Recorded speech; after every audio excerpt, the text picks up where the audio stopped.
masalah follow up pelatihan, ya, kuatkan pembinaan tadi, meningkatkan fungsi LPMP-nya, kalau di sekarang kita sudah ada LPMP gitu, peningkatan kapasitas kepala sekolah sebagai pembimbing pendidik. Tadi sudah masih banyak juga kepala sekolah-sekolah itu yang seperti ini tadi istilahnya agak kasar, maaf, ikan di dalam akuarium. Maksudnya ada di kantor saja, tidak berkeliling ke kelas ya, melihat apa sih yang terjadi di kelas-kelas yang maksudnya seperti itu. Kemudian ya ada lomba-lomba metode media pembelajaran, itu tujuannya adalah ya bagaimana melibatkan guru dalam pendidikannya, prosesnya. Kemudian masalah akses tata kelola, akses keterbukaan dinas terhadap bantuan masyarakat. Kemudian data kompetensi guru. Tadi dibicarakan banyak teman-teman di sini punya data tentang kompetensi guru. Jadi ada kemudian membantu Pak Guru. Tapi mungkin ketika itu data tersebut dibuka kepada dinasnya, kita ingin memberikan pelatihan, akhirnya tapi yang diberikan lagi adalah sekolah-sekolah yang sudah bagus. Sementara ada sekolah-sekolah yang sebenarnya membutuhkan tapi tidak jadi data ke pemangku kepentingan, kemudian memberikan reasoning penalaran kenapa terjadi data yang seperti itu, ya. Kalau kita buka misalnya data aksi, data inap, data aksi inap sama data PISA, itu kan menunjukkan tingkat perkembangan yang tidak bagus di pendidikan. Dan tapi follow up-nya seperti apa? Tapi mungkin di dinas pendidikan reasoningnya nggak masuk itu, jadi mengdata itu saja angkanya seperti apa.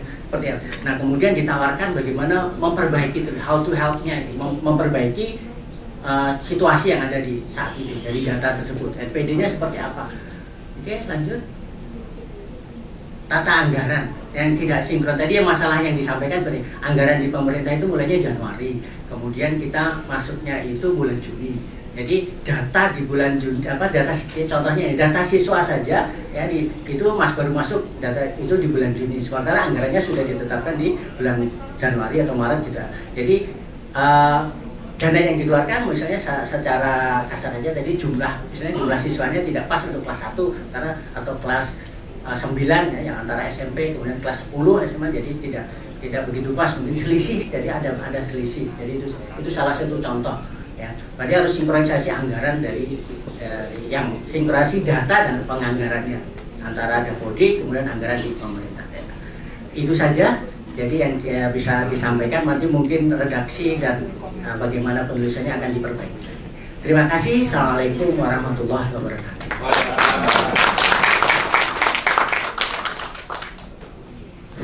Selanjutnya SMK, silakan. Siap. Kita beri tepuk tangan yang tadi. Saya ucapkan selamat datang juga kepada Pak Fasli, beliau yang paling ngerti, yang juga paling bertanggung jawab dulu sebagai Mendikbud. Alhamdulillah, terima kasih. Bismillahirrahmanirrahim. Assalamualaikum warahmatullahi wabarakatuh. Izinkan saya dari kelompok SMK untuk menyampaikan hasil diskusi kelompok.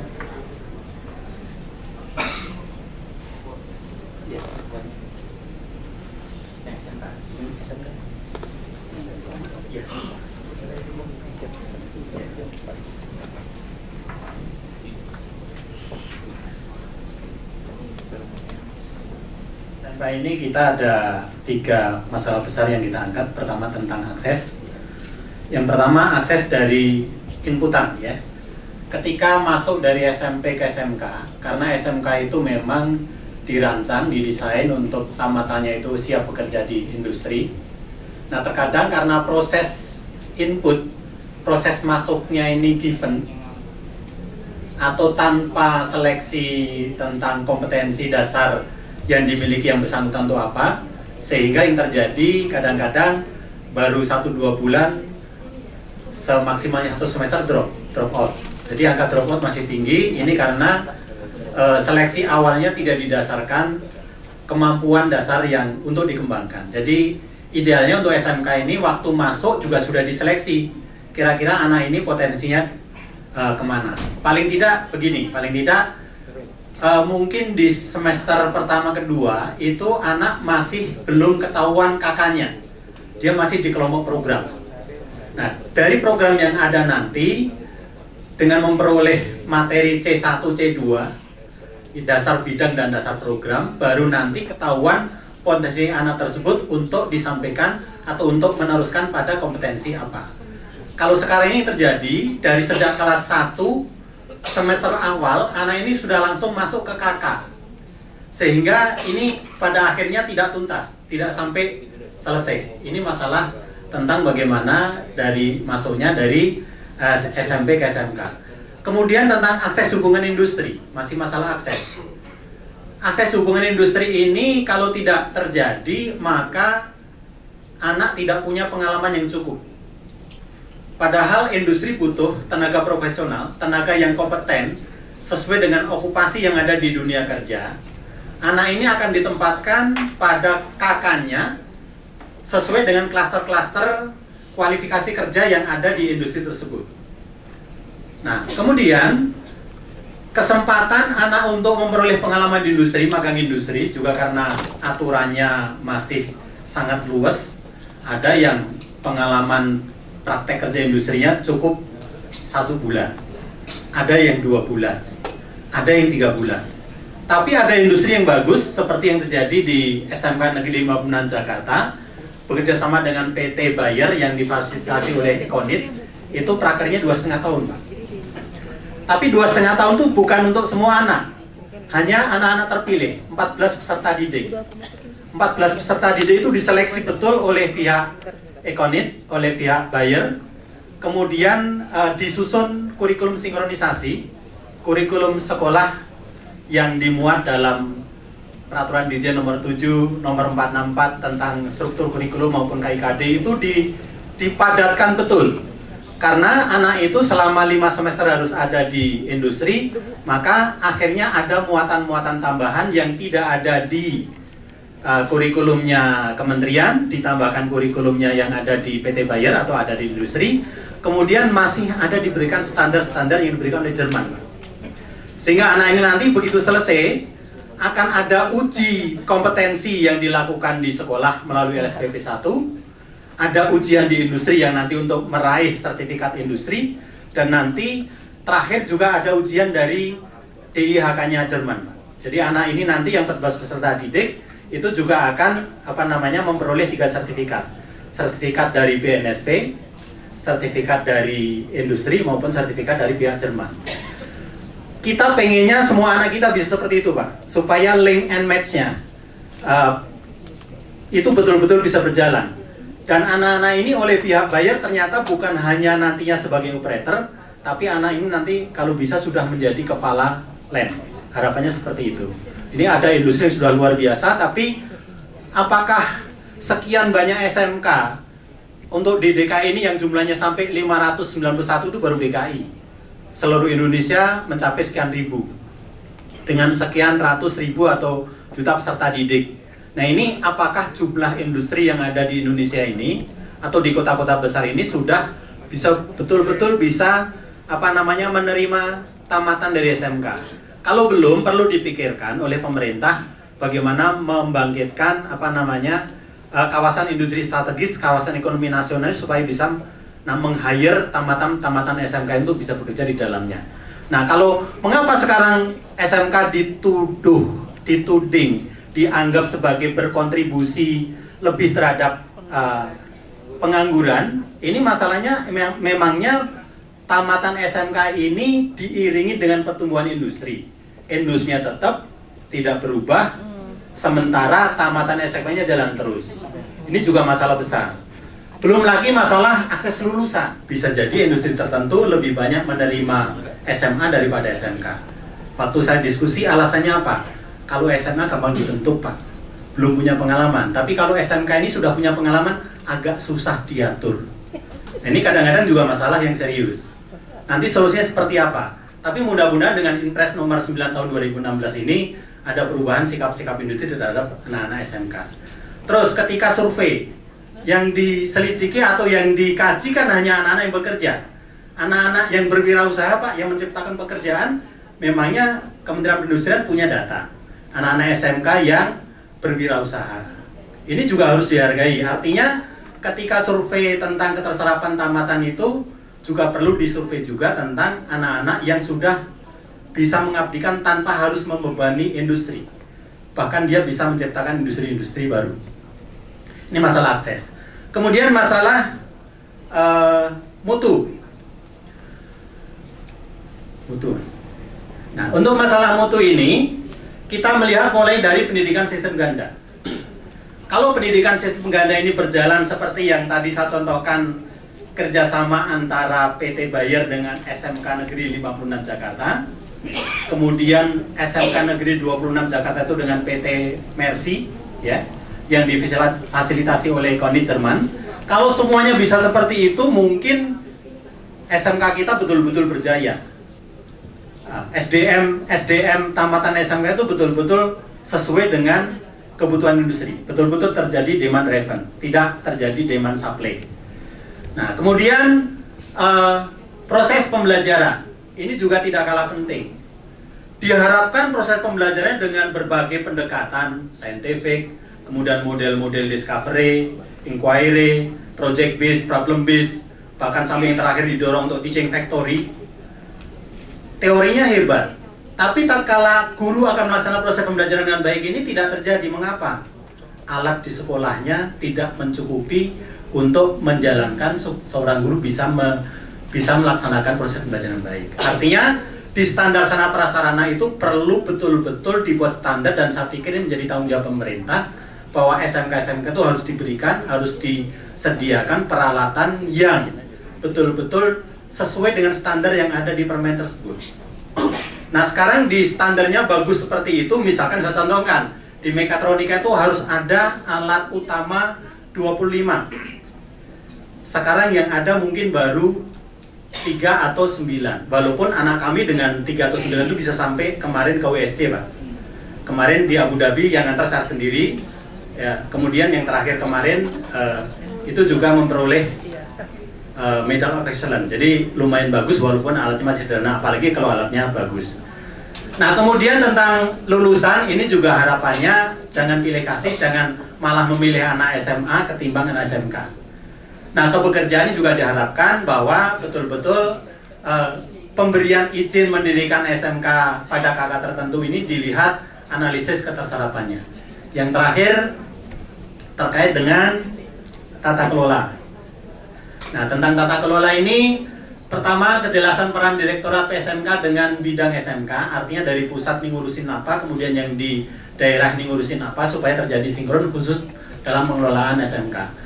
Kemudian dari sisi lulusan guru diharapkan semuanya harus lulus pendidikan profesi guru, karena sekarang akta tidak ada lagi, maka banyak rekrutmen guru yang guru tersebut ketika direkrut belum memperoleh sertifikat tentang PPG. Kemudian alur proses pembinaan guru atau karir guru harus jelas. Misalkan gini, guru prestasi bisa menjadi kepala sekolah prestasi bisa menjadi pengawas. Ada hierarki semacam itu. Sekarang ini Permen nomor 12 tahun 2007 tentang pengangkatan kepala sekolah seperti itu. Permen tentang pengangkatan pengawas nomor 13 tahun 2007 seperti itu. Kemudian ketika dibukanya LP2KS Solo, Peraturan Menteri nomor 28 tahun 2010, tidak semua kepala sekolah mempunyai nomor unik, atau bahkan yang sudah lulus nomor unik tidak dijadikan kepala sekolah. Ini masalah-masalah yang serius yang harus ditata secara bersama-sama.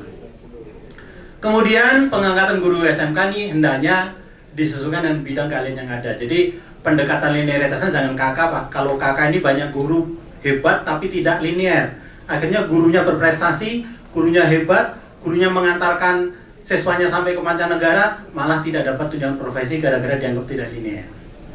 Ini juga perlu dijadikan kajian khusus. Kemudian tentang penataan SMK memerlukan kebijakan khusus, mengikat semua pihak, baik negeri, swasta, terutama yayasan penyelenggara sekolah swasta, supaya terjadi pendidikan yang multiguna. Sekian, wassalamualaikum warahmatullahi wabarakatuh.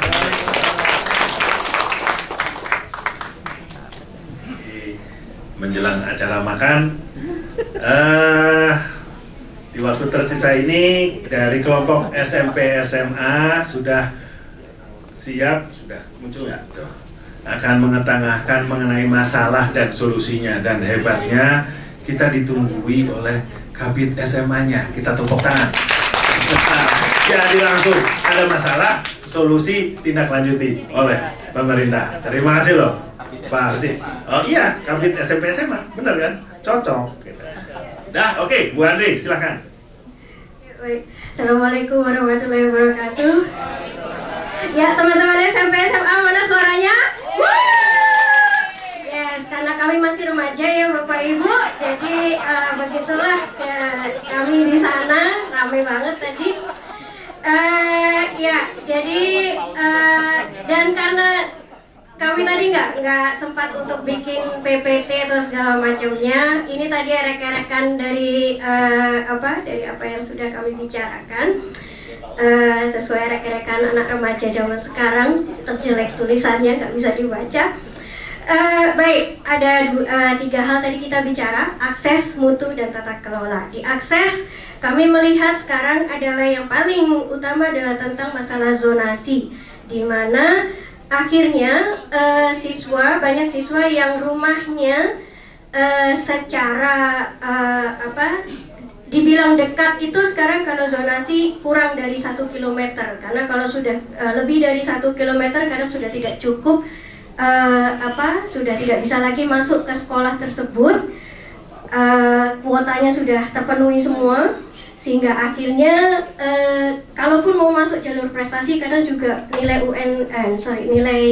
UN-nya juga kurang, sehingga akhirnya tidak bisa masuk kemana-mana. Opsinya ada 2, kalau tidak masuk ke sekolah swasta atau tidak sekolah. Nah, kemudian akses yang kedua adalah masalah akses inklusi, di mana kami itu melihat bahwa sekarang setiap sekolah wajib untuk menerima anak inklusi, betul ya? Dan untuk remaja, inklusi untuk remaja itu luar biasa, karena selain mereka berkebutuhan khusus, mereka juga dalam masa perkembangan yang di masa remaja. Sehingga solusi yang kami minta, mengingat ini solusi yang istilahnya kami membuat ide yang ide ini tadi antara bisa tercapai atau tidak, jadi kami lontarkan saja bahwa untuk zonasi, kenapa sih enggak kalau yang kita lihat sekarang banyak perumahan dibentuk, banyak provider telekomunikasi yang membuat seperti menara-menara, dan kenapa kita nggak minta mereka untuk kolaborasi bikin sekolah di situ, bukan cuma sedia lahan saja. Dan kalau memang Dignas tidak punya dana untuk itu, kenapa gak kita minta sama mereka? Toh mereka bisa bangun perumahan di situ, it means they have the money to make sekolah. Harusnya seperti itu. Dan untuk masalah inklusi, ini kita mencoba, karena yang kami lihat tadi permasalahannya adalah bahwa guru yang menangani anak inklusi itu bukan cuma guru shadow teachernya saja, tapi kayak saya, guru matematika juga harus bisa memberikan akses pendidikan ke anak inklusi tersebut. Sementara tidak ada pelatihan inklusi untuk guru-guru, begitu. Kemudian yang kedua, masalah mutu. Kami tadi sepakat dengan seperti yang tadi sudah disampaikan di baik yang di SD bahwa masalah RPP, kurikulum kalau bisa beban mata pelajaran itu tolong dilihat kontinuitasnya dari tingkat SD. Kalau perlu dari TK, SD, SMP, SMA, sebenarnya apa saja sih yang harus dikuasai? Jangan sampai yang mestinya harusnya SD sudah tahu, ternyata di SMP nggak tahu sama sekali. Begitu kita mau masukkan materi, mereka nggak siap. Atau justru materi yang harusnya sudah dipelajari di di tingkat yang bawah, di atas dipelajari lagi, sehingga akhirnya guru kurang tidak bisa memberikan yang lebih, seperti itu. Nah, fleksibilitas dan dalam hal ini kami melihat juga tadi masalah kedaulatan dalam proses teaching. RPP yang sekarang karena sangat terpusatnya ataupun mungkin bahkan copy paste sehingga terlihatnya bagus tapi pada saat teaching proses tidak terlaksana dengan baik. 25 tadi menurut teman-teman kita cuma punya bisa memodifikasi atau hanya sedikit sekali katanya begitu. Dan kalau bisa RPP disederhanakan format penulisannya maksud kami. Jadi kalau bisa cuma 2 lembar, seperti apa itu kami juga tidak tahu, tapi yang pasti tidak berlembar-lembar dan tidak memakan kertas seperti sekarang. Integrasi mata pelajaran itu yang kami melihat banyak sekali yang belum mau. Kita bilang ke siswa kita harus membuat mereka kolaborasi, tapi gurunya aja diajak kolaborasi susahnya minta ampun. Nah, sehingga gimana caranya itu bisa terlaksana kalau RPP-nya atau apapun kurikulum yang kita pakai tidak mengakomodasi itu. Guru juga tadi seperti yang disampaikan yang tidak mau belajar karena merasa sudah nyaman. Kayak gini aja saya sudah dapat gaji, it's fine. Buat apa lagi saya belajar lagi. Kalau saya, karena saya di swasta, saya jadi nggak tahu ya. Maksud saya intinya kalau saya tidak, justru kalau saya tidak belajar, PA penilaian akhir saya itu justru jelek. Saya malah nggak dapat bonus kalau dari sekolah.